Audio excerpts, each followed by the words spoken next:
and welcome back to the channel today. Today we're going to be doing some elevated hip mobility that honestly everyone needs.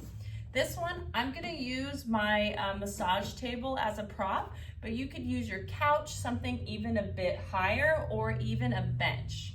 I'm going to show you with a couple different pieces of equipment, and then I suggest having something to hold on to. So I'm going to be using a stick today. You could be using a wall for support. You could be using a chair. Anything works. Use what's around you. Without further ado, we're gonna go ahead and hop into it. For this first one, I'm gonna use my high surface and a stick. So you're gonna take one of your legs, you're gonna pop it onto that table. From there, we're gonna do a couple things. You're gonna try to get your hips to be nice and square ahead like headlights. That could mean you're gonna pull that front knee in a little bit, and then we're gonna keep that back foot really close. If we step it back, we're a little bit more in a pigeon stretch, and that can feel pretty good, and we'll kind of do that a little bit later. But for this first variation, I have my stick in my opposite hand, and I'm pretty close. So we're gonna think about keeping the hips square like headlights. So that could mean this, that could also mean this, but you're thinking about trying to get those hips square. That could also mean you're at a full 90-degree angle, but if your hips are rotated, that's not what we want. Keep them really square. From there, you could be holding onto your stick, or you could be holding onto the bed. You're gonna think about sending your butt back behind you. It's a hip hinge. When we're here, I want you to think about keeping your tummy and the top of your thigh really close, and from there, sending your hip back. And then from this position, you're gonna press down into this leg. Your hands are just there to support you. It's a hip push-up. Pressing down through your knee, your foot, and your shin, down to come up. So we're hinging at those hips, sending the butt back, and then you're pressing down into that front leg, and we're going from here to there.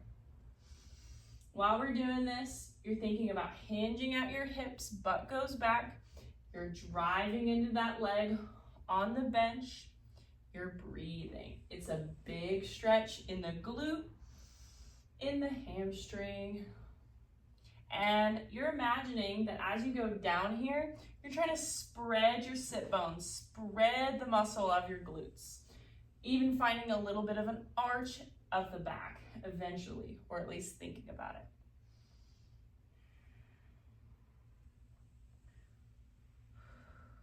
Good.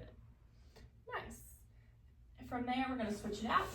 We'll do that same thing on the other side. Other leg up on there, square your hips ahead, like headlights.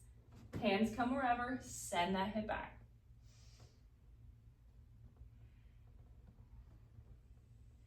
And you're breathing.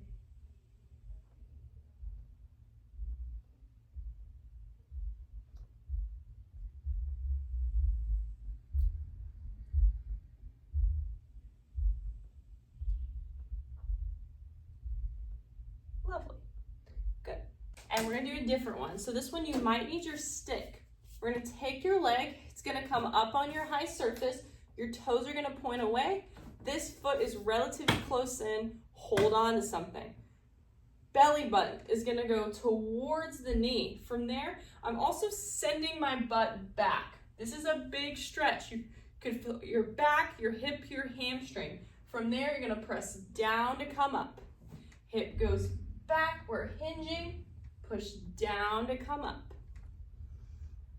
Big stretch in the hip, big stretch in the glute. You're pressing down through this knee, foot, and shin, down on the bed.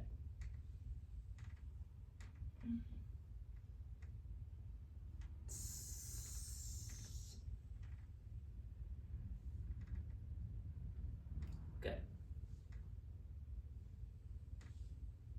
Lovely. That's the opposite direction that we did when we did that pigeon stretch. Let's do that same thing on the other side. Leg comes like this, toes turn out. I'm thinking about rotating my belly button over. Hip goes back, like you could sit back into it. Press down through this foot on the bed. Belly button over, butt goes back. This standing leg stays straight. Whew.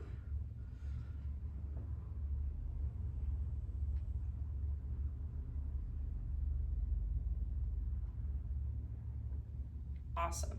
That's a great way to open and mobilize the hips, and you're thinking about treating it like a push-up. So you're pushing down into that leg that's elevated as you come out of it, because that helps us build strength in that position, which eventually strength is what we want if we want to stay out of tension and tightness.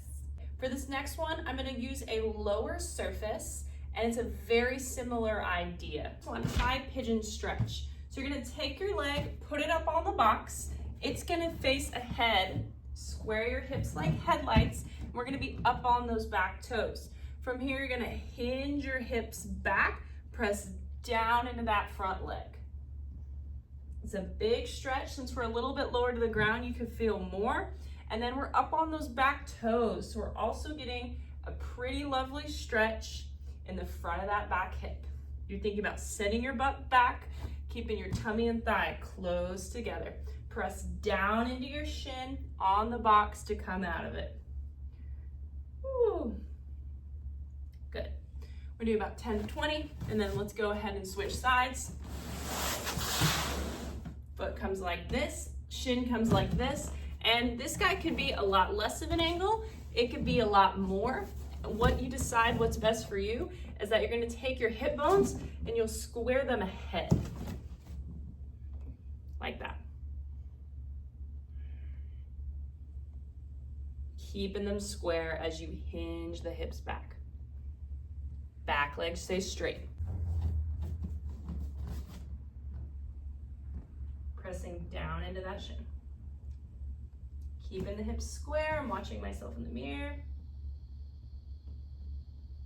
Thinking about spreading the sit bones. If you enjoyed this hip mobility today, go ahead and hit me a subscribe and share with a friend who could use this video. And as always, happy moving and healing.